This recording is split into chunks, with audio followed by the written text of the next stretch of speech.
Okay, we're live. Podcast going on with attorney Eric Seitz. How's it going? Good. Very good. Thank you very much for coming on to this podcast. I wanted to start with the most recent sort of controversy in the news. I'm going to read from my crafted question just to make sure I don't mess this up. So, during the weekend of Hurricane Douglas, several news outlets published stories about your client, Erik Willis. I'd like to read you the timeline and quote each publication. Friday, July 24th, KHON publishes Kahala teen wanted for $1 million bench warrant. Then the next day, Saturday, July 25th, KITV publishes attempted murder suspect Erik Willis is missing. Then Sunday, July 26, KHON2 News publishes Honolulu Police and Crime Stoppers would like to thank the public for their assistance in locating 18-year-old Erik Willis. Willis was taken into custody around 10:25 a.m. Could you please give me your perspective of the events that took place during that weekend? Well, Mr. Willis had been arrested initially. He was held in jail for almost 2 days, and then he was charged, and bail was set at $200,000. His grandparents posted a bond, and he was released. And he went back home with the understanding that he was to appear in court approximately 4 days later. He did appear in court. The judge confirmed the bail, and he was then told to return for a preliminary hearing, which is the normal procedure, again with the understanding that there was very likely to be an intervening grand jury process and an indictment, so that the preliminary hearing might or might not take place, and then he would go back to court as soon as he was indicted. He was indicted, and to our utter surprise and consternation, through a process that we're only now beginning to understand, the amount of the bail was changed. There was nothing that happened to warrant that, other than some prosecutor and some judge getting together and saying $200,000 is not enough to ensure that this man stays in jail until he's convicted. And that was really their mentality. And then there was a mob mentality that began to ensue. The media was part of it. People were whipped up according to the comments that we saw in some of those stories. There were all kinds of Facebook and other entries and discussions about this case. And it was made to appear that Mr. Willis was somehow a fugitive because now he'd been indicted, his bail was $1 million, and he was still at large. And that was never the case. I happened to contact the prosecutor's office to find out about the indictment. I was told about the $1 million bail. I then immediately called the sheriff's office to see if they had the warrant for his arrest so we could surrender him. They told me they did not, and that because it happened on a Friday in the middle or later part of the day, that they probably would not be prepared to arrest and process him until the following Monday. But they would let me know, and they had my phone number and my contact information. The police came looking for Mr. Willis to his house on Saturday afternoon. I was at home across the street, and his family said, if you need information about him, he's not home right now, go talk to his lawyer, who's right across the street. They didn't come. I called the police officer who left his name and number. He wouldn't accept the call, never called me back. So the following Sunday morning, I called the sheriff's office again, and they told me, yes, they had now received a warrant, and within an hour or two of that call, Mr. Willis surrendered himself. He was never at large. He never jumped bail. He was never armed and dangerous, as he was depicted in the media, and he's presumed to be innocent in accordance with every constitution of the state of Hawaii and the United States Constitution and case law going back several hundred years. But this mob mentality was driven by the police, by the media, by a whole bunch of people who wrote comments on social media, and it was very disturbing and very frightening. And ultimately, it resulted in a third judge denying him bail altogether for reasons that no lawyer and many members of the public understand. Yeah, that's too bad. And I'd like to add that this all took place during the weekend of Hurricane Douglas, which missed us, but was substantial enough where city and county offices, as well as state of Hawaii offices, were closed on Monday. Yep. It did not need to happen this way. And it's also curious, as the bail bondsman, I was on the hook for the $200,000. I, of course, and you were in contact with them. I don't see why they would not have reached out to either you or me, because I'm on the hook for the 200 grand and you're the attorney of record, just so that we can make this a smoother process. You know, they were intent upon blowing this up. I don't know why the case has been mishandled, as far as I can tell from the inception. I will add to you that because of the problems with the virus at the prison and the fact that he's being held without bail, I have not been able to see him. I've only been able to talk to him on the phone twice when he calls me collect. So there are other issues and problems that have intervened. We had a deadline to file pretrial motions, which we moved, but we can't do anything to defend him. We have not received the police reports. We've not received evidence that the prosecutor claims to have, that he's obligated to give us. All this happened over a month ago, and this poor 18-year-old kid, guilty or not guilty, is not even able to defend himself under the circumstances that they've created. Yeah, that's unfortunate.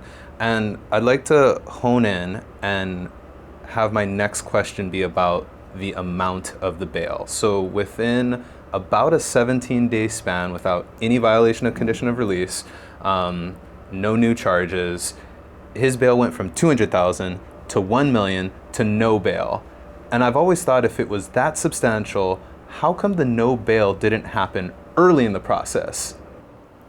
Well, you know, the bail system in Hawaii has been broken for a long time. It's entirely subjective. Originally, when the Constitution was written, both the federal Constitution and the state Constitution, it required that reasonable bail has to be set, and that bail has to be only in an amount that will ensure that the person shows up for his or her proceedings in court. Eventually, in the 60s, it became in vogue to add a provision and a concern for the, quote, safety of the community. So now the safety of the community, since about the mid to late 60s, has become a consideration in the amount of bail you set. So, for example, if a person clearly has made threats, if a person clearly has mental illness, if a person has a long history of violent behavior, in those kinds of cases, high bail is warranted, not so much to protect the community if he still gets out, but to prevent him from getting out altogether. That's actually the way it works. And, you know, we've seen instances of that in the past, but, you know, I've done murder cases in this community for 47 years, and I have never seen a case like this where in an attempted murder case, $200,000 bail was set initially, which was really high, for somebody who has no prior criminal record, and then some judge, in his infinite wisdom, capitulated to the mob mentality and raised it to $1 million, and then another judge said, nope, no bail at all. I mean, that's just out of control, and it clearly violates the Constitution. The bail system is not supposed to work that way. It doesn't work that way in most other states. It certainly doesn't work that way in the federal system. In the federal system, if somebody is deemed too dangerous a threat, you have an evidentiary hearing, and you have to provide witnesses and testimony to document what that threat is. It doesn't flow merely from the allegations of the offense. But that's all that's been presented here. There have been no threats.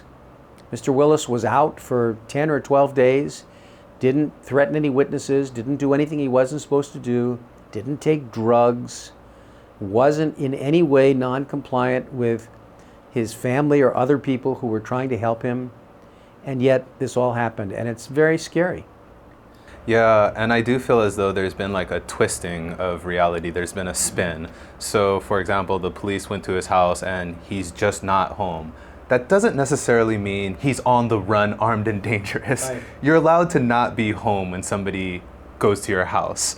I did take objection with that. And the second thing I just wanted to put as an objection is, if you're gonna say that there's no bail, which is a tremendous thing to do, it needs to be done immediately. There has to be something convincing. It shouldn't go through this process where this poor kid gets the uncertainty and the unpredictability of thinking, I'm free on bail, now I'm not, now it's raised, now it's not, now it's no bail, and I'm stuck in custody. Right.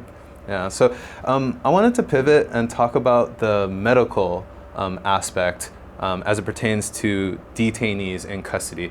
Have you ever had problems getting clients like their prescriptions, or any issues with the police or the jails in getting prescriptions for your clients?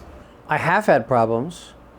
I've always been conscious of the fact that a potential problem exists. So when, for example, I took Mr. Willis into the sheriff's office, I brought with him some of medication that he's on and gave it to them with the instruction that either they give it to him, or if they felt they had to verify the prescription, that they had sufficient information to be able to do that. The sheriff's office and the police did verify. They took him apparently to Queens, and the medical staff there issued the same medication, so that while he was at HPD, before he went to Oahu Community Correctional Center, he was getting his medication consistently. When they took him to OCC, he again told them what he was on and what he had, but for a period of several days, he didn't get his medication. And I had to have his doctor intervene to directly call the prison to talk to somebody whom the doctor knew there to ensure that Mr. Willis got his medication. Now, the average inmate who gets dragged in there, who might be on diabetes medication or heart medication or anything, is not going to have the resources to be able to advocate for himself or herself under those circumstances. So although they claim to screen people, and they do screen them peripherally, superficially, there are all kinds of problems with getting people their medications, and there are all kinds of lapses and delays. And now, of course, with the COVA situation at the prison, it's desperate. It's just desperate. Yeah, that's unfortunate. And from people that I've recently bailed out, the report back to me is they basically have Module 19, and that's where you're put upon entry. You're to quarantine there, and twice a day they just ask you, how are you feeling? And whether you say, I feel fine or I feel terrible, they take your temperature, and so long as you don't have a fever, everything is as is, and that's that. You could have no symptoms, you could be spreading it, any number of possibilities, but that's their testing. And only recently have they actually been administering sample testing, the type that actually would be more medically sound than just taking a temperature. So granted all the messed up things that are happening with COVID, do you think there's going to be a potential in the future of the Department of Public Safety or HPD, either employees or inmates, suing based on the conditions due to COVID-19? Well, not only is there potential, I got a call today from an inmate who was just released. He was released to go to a Salvation Army program. When he got to that program, he felt ill. He told the program people that he was ill. They called an ambulance and took him to Queens. He was tested there, but Queens would not keep him because they said they don't have bed space. They just put him on the street. The program wouldn't take him back. So he went to stay in a hotel, and he was notified the following day, yesterday, that he is positive. So he called Queens and said, I don't have any place to stay. I can't go back to my program. I can't go back to prison. I can't go to my home with my family. I'm supposed to be in a program. And Queens says, we don't have bed space. We won't take you back. So he's stuck in a hotel with nobody to help him. He also described to me the circumstances at OCC as to how he was exposed, and his description is just horrendous. It's not just negligence, it's recklessness. So, once I can get him hopefully to a medical facility to be taken care of, I am going to sue them for damages, because I think they've been long time on notice of the risks. They've addressed the risks in a very sloppy manner, if at all. And I think that we are now at very grave danger, not only are there going to be several hundred people in the facility who are going to be tested positive.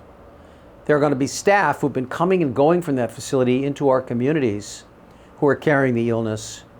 My belief is that the prison is very likely to cause thousands, if not tens of thousands of people to get sick. And that's based upon warnings that were given to them. I was involved in the first go-round with the litigation. I represented a number of mainland and local experts who predicted accurately how this would happen and how it would grow. And we're literally begging the prison system and the state and the courts to implement proper procedures to prevent what is happening today. They refused to do that. They were on notice. My belief is that this is the worst possible outbreak that could occur. Perhaps the second worst would be in the schools. And it's going to infect tens, if not hundreds of thousands of people, and many people are going to die. That's really sad. That's really sobering. But it also kind of tells us that we need to learn from this, and we need to figure out a way to have contact-free processings, or maybe remote video hearings, a whole bunch of innovations that need to be sped up so that there's less contact. So my brother who's shooting this, as well as me and your client, Mr. Willis, there seems to be a commonplace double booking that happens for the exact same criminal matter. You could be charged with a crime, bail out, and then upon indictment, they go ahead. Just because it transfers from the district court to the circuit court, it can't just transfer and everything be fine. The defendant has to be processed a second time, which means they have to self-surrender and be booked and exposed a second time to those types of conditions. What do you think are some of the lessons that we could learn, either with cutting down the workload or having contact-free solutions to be in court or get processed? What do you think are some of the takeaways, some of the lessons we could learn from this COVID-19 epidemic? Well, I think first and foremost, we need to drop the numbers down. We're still struggling with the mentality from the 1960s and then the 1990s, which is that we have to fight crime. And we have to treat criminals literally as if they're animals and they're derelicts of society. We don't care if they get sick, or we don't care if their families are destroyed. We just have to fight crime because we have to protect ourselves. As long as that's a prevailing view in society, we're going to have lots and lots of problems, because we can decriminalize at least half, if not more, than rather than prosecute the kinds of behaviors that land people, largely people of color and low-income people, in prisons. And that would minimize the exposures that we have to the risks of being in prison, to the risks when you come out of prison of being unable to find a job and be able to start over again. All of that can be addressed by adopting a different attitude toward crime and prosecuting crime.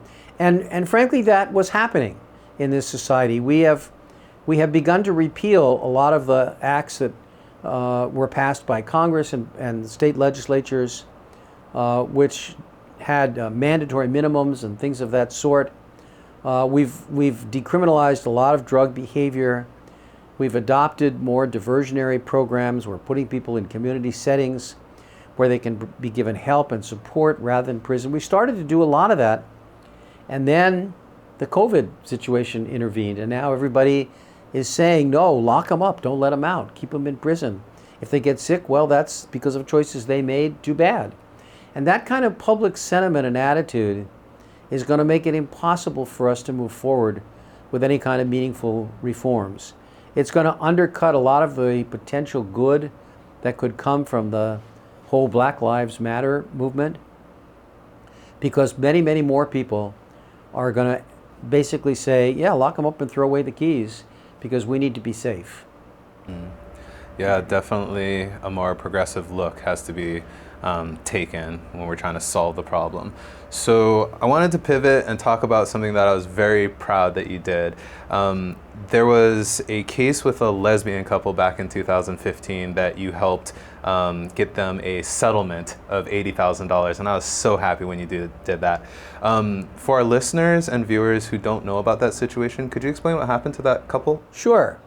Well, these two young women who were a couple came from California to Hawaii for a brief vacation before one of them was scheduled to go into the Air Force.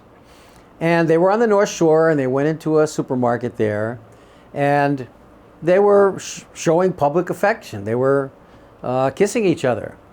And somebody yelled at them, told them to stop, cut that out. And then there was a police officer in this store. We believe he was on his way home at the time, and he intervened and told them that if they didn't leave, he would arrest them. They objected. A physical struggle ensued, and both of them were arrested and thrown in prison, in jail, and they didn't have the money to raise their bail. Eventually, a couple of people helped them raise their bail, and they got out, and they had to stay in Hawaii for several months until the matter was resolved and all the charges against them were dropped. And it was pretty clear that the police officer in that instance was the aggressor. The police officer was the one who attacked them and should not even really have intervened with them at all. We settled with the supermarket early on because they certainly did not want any piece of that action. And eventually we were able to reach a civil settlement with the city over the police officer's behavior, and to the best of my knowledge, the police officer retired and the women went back to California.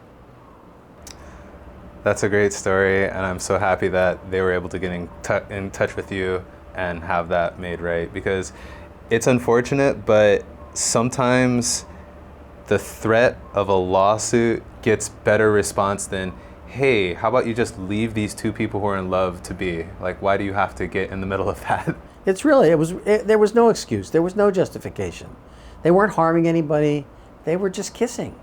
Yeah. You know, I mean, it was just appalling to most rational thinking people.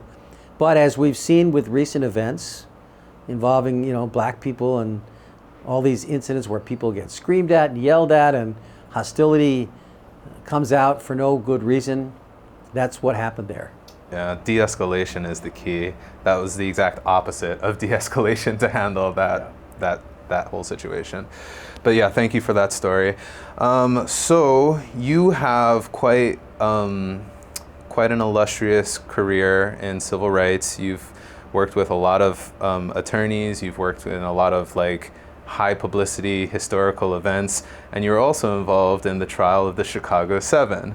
So could you please explain to our viewers your involvement and what was the Chicago 7?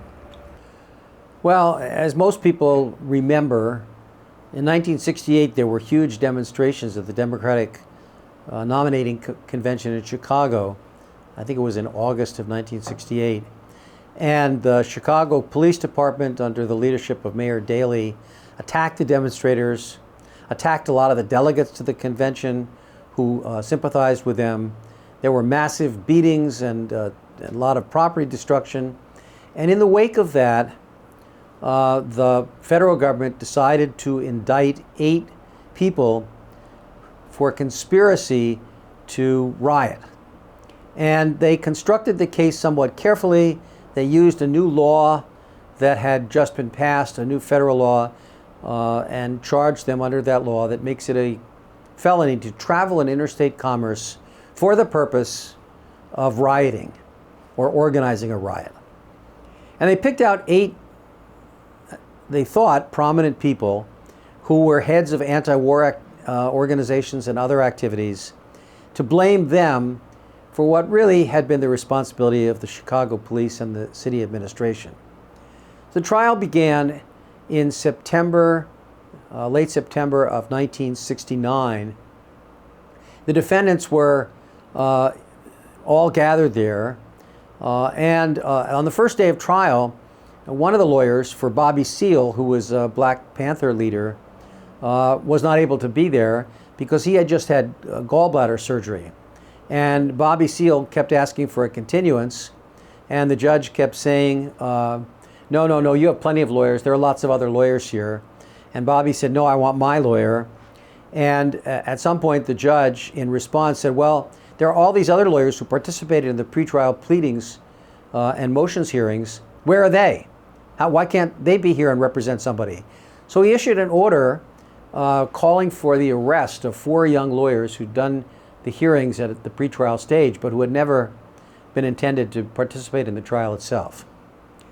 So that's the background.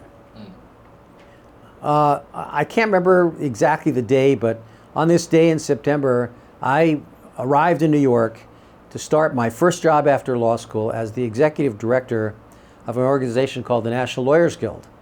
And I was literally unlocking the door and the phone was ringing inside on my first day of work as a lawyer. And the phone was ringing. I pick up the phone and I hear somebody yelling, "Who's this?" And I gave my name. He said, "Oh, Eric, thank God you're here. All hell's breaking loose in Chicago. We need you to get on a plane and go out there right away." Well, the speaker was a very famous civil rights lawyer by the name of Arthur Kanoy, who taught constitutional law at Rutgers University, had been involved in all the preparations for this case. And in fact, within a few hours, we had a meeting in New York to try to plot a strategy dealing with the arrests or imminent arrests of these 4 young lawyers. And I got on a plane and went to Chicago. And I was responsible for orchestrating the response inside and outside the courthouse to the judge's behavior to arrest these 4 lawyers on the first day of the trial. So we ended up in a situation where the second day of the trial, the next morning, we had 200 lawyers who came from various places all over the Midwest and Chicago picketing outside the courtroom. First time anything like that had ever happened. And inside the courtroom, the 4 lawyers apologized to the judge and said, "Look, Judge, we were never intended to participate in this trial. These defendants have all kinds of different interests. We represented them on the motions as to which they had joint interests, but we can't participate in the trial representing them because we weren't retained by them for that purpose." And so under the pressure, the judge backed down, let the 4 lawyers go, and then the trial ensued. And the trial was raucous. Bobby Seale didn't have his lawyer. Bobby Seale continued to protest. Eventually, he was bound and gagged in the courtroom, and he was removed from the courtroom, and his case was severed. And the case dragged on until February of 1970, when they were convicted and all thrown in jail, and the lawyers were thrown in jail as well for contempt. During that period of several months, I spent a lot of time in Chicago. My job was essentially to do a lot of organizing outside the courtroom. One of the things that would happen was that the defendants would go to, and the lawyers would be in court all day, and then they would all run to the airport and they would fly out to various places to hold meetings at schools and universities all over the country where they would publicize what was going on, popularize and raise funds and support. So I was responsible for organizing a lot of those meetings at law schools particularly, and I would travel with them to those places and I would speak and I would introduce them, and the meetings would take place. So I got to travel with Abby Hoffman, who was this brilliant guy, and with Bill Kunstler and a number of other people, and was involved in this case pretty much until its conclusion in various activities. I was involved in some of the legal strategizing from time to time. I did not actually appear on the record in the court, but I was one of any number of people who participated. So the trial of the Chicago 7 is actually going to be streaming on Netflix. Aaron Sorkin wrote and directed the movie. Steven Spielberg produced it. And as I was doing my research, I got insider information. Apparently, you are going to be played by, with your beard and long hair, you are going to be played by Howard Luke. He told me to tell you that. No, I'm sure I'm not in the movie, but I do know about the movie. I know that people have been consulted about it, and I'm looking forward to seeing it. Yeah, right. No, that was really fun for me to do the research and then be able to make that connection. So last of my random questions for you. Jane Fonda. What's your relationship and connection to Jane Fonda? Well, after 2 years in New York and traveling as the head of the National Lawyers Guild. One of the things that I did was I set up a project in Asia to provide legal representation to American military people who were increasingly in opposition to the war in Vietnam and were involved in all kinds of political turmoil. We wanted originally to go to Vietnam. I traveled and I couldn't get into Vietnam, but that coincided at that point in the time with the war. This was 1971, where ground troops were being withdrawn in any event, and the war was really shifting to an air war, and it was being fought from bases outside of Vietnam for the most part, including primarily naval bases, where ships were coming in the Philippines and elsewhere. So we decided we would proceed with the project. We wouldn't go to Vietnam, but we would set it up in the Philippines, and then we would travel from there to Vietnam, Japan, Okinawa, various places where all of this political turmoil was playing out in the military. So after setting up the project and getting the funding for it, I could not resist going myself as one of the original staff lawyers. So in September of 1971, I, with 4 other people, traveled to the Philippines, and we set up this office. And then I went to Japan, where there was one particular Marine base, where there was just a hub of political activity, and I did a lot of work there. In the midst of that, in November of 1971, we found out that Jane Fonda was going to bring a troupe of people who were like an anti-war group of entertainers to entertain the troops. And this was sort of in distinction to Bob Hope, who would take his very pro-America, pro-war reviews to Vietnam and elsewhere amid a whole lot of publicity. So Donald Sutherland, Jane Fonda, and a crew of a number of people arranged this tour. They they gave a show in Hawaii. They went from there to the Philippines. They came to Japan. They went to Okinawa. And I guess it went on for about 6 or 7 weeks, something like that. So I met them in Japan, and I was responsible for traveling with them and organizing a lot of the activities. And there's a movie that was made. I'm actually in the movie as well. Right on. And we became very close. I was responsible for a lot of the, as I said, activities that occurred outside of the shows, where they would talk to members of the military. They would get an understanding of what the conditions were in those countries. And it was a fabulous experience because they're a very really good group of people, and it was a wonderful experience. So Jane and I connected, and then when I came back to the United States after doing that, that was 1972. There was an incident that happened in California on a Navy ship, the USS Ranger, where it was about to leave to go to Vietnam, and they went out for their last training trip, and all of a sudden they found that somebody had thrown some implements in one of the gears, and the whole gear was destroyed by these implements. So they had to go limp back into Alameda, and they found these implements in the gears, and they eventually arrested somebody for having done that and charged him with sabotage in time of war. And I couldn't resist doing that case. So I was retained to do that case in about August or September of 1972. And we had a fundraising event at UC Berkeley for the case. And Jane came and she brought a clip of the movie that had been made of the tour in Asia and showed it. And it really provided the impetus for us to successfully defend that case because, the publicity was just incredible. It was, it was on the front pages of all of the newspapers.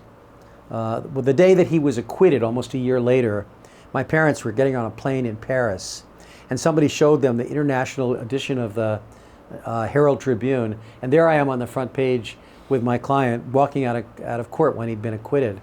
And this was just a wonderful hour, and Jane really was cooperative and helpful in that. And most recently, the third episode was that I represented a guy by the name of Aaron Watada, who was from here, who was the first officer who refused to go to fight in Iraq. And Jane helped raise some money and some support for Aaron in his case, and so I was in touch with her around that. She's just She's just, I'm very impressed by her. She's very easy to talk to. She's very gutsy. She's very principled. And I've been very fortunate to have that connection. Right on. When I was doing my research again, you've had quite a career. You were literally on a show that showcases living legend attorneys. Yeah. So you've had close to a 50-year career. And I also care a lot about the people coming up. So if you got like anything to tell a young attorney who's coming up from the guy who's done so much, what would you say to the young up and coming attorney? Well, you know, it was somewhat depressing the first 25 or 30 years that I was here. And I didn't see a lot of people who were interested in doing the kind of things that I do. And I didn't see that because I think that the conditions for doing it were very limited. You could go to work for the public defender's office or maybe for legal aid, but the opportunities to do the kinds of things that I've done, you have to make for yourself. And you really have to be willing to sacrifice other opportunities and advantages if you believe in what you're doing. More recently, in the last 10 or 15 years, and particularly with the crop of lawyers that's come out of the law school here since Avi Sweifer was the dean there, I've seen an incredible number of people come out who are dedicated to community service and dedicated to doing things in creative ways. They work in communities doing legal medical work. They work for Hawaiian interests. They work for the ACLU. They work in a number of different places, and there are lots of them. They're doing immigration work. They're now helping people fight off evictions in the wake of COVID-19.